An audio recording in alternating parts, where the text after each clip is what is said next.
الحمد لله نحمده ونستعينه ونستغفره ونعوذ بالله من شرور انفسنا ومن سيئات اعمالنا من يهده الله فلا مضل له ومن يضلل فلا هادي له واشهد ان لا اله الا الله وحده لا شريك له واشهد ان محمدا عبده ورسوله اما بعد فإن خير الحديث كتاب الله وخير الهدي هدي محمد صلى الله عليه وسلم وشر الأمور محدثاتها وكل محدثة بدعة وكل بدعة ضلالة وكل ضلالة في النار. وقال الله تعالى في كتابه المجيد وأعوذ بالله من الشيطان الرجيم بسم الله الرحمن الرحيم لقد كان لكم في رسول الله أسوة حسنة. وقال في موضع آخر يا أيها الذين آمنوا أطيعوا الله وأطيعوا الرسول ولا تبطلوا أعمالكم. تمام قسم کی حمد و ثنا کبریائی بڑائی اس وحدہ لا شریک خالق کائنات مالک ارض و سما کے لیے لائق و زیبا ہے، جو تمام جہانوں کا رب العالمین ہے، جو تمام جہانوں کا خالق اور مالک ہے، جس کے حکم کے بغیر کائنات کے اندر ایک پتا بھی نہیں ہل سکتا، وہی تمام مخلوقات کی موت و حیات کا مالک ہے، اسی نے زندگی دی ہے اور اسی کے حکم سے ملک الموت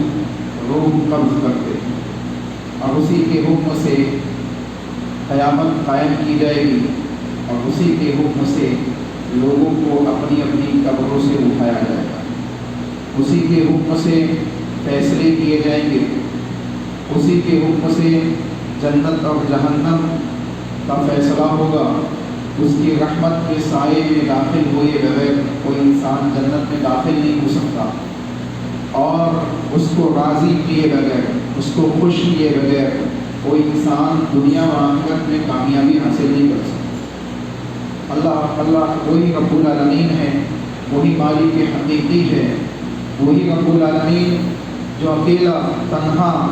تمام انبیاء علیہ السلام کا بھی رب ہے اور ہم سب کا خالق اور مالک ہے، اسی کی حمد و ثنا ہے۔ سبحان اللہ و بحمدہ سبحان اللہ العظیم۔ انگنت درود و سلام ہو انبیاء کی مقدس جماعت پر،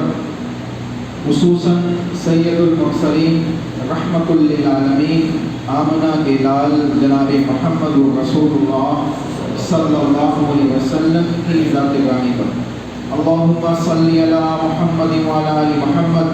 کما صلیت علی ابراہیم وعلی آل ابراہیم انک حمید مجید۔ اللہم بارک علی محمد وعلی آل محمد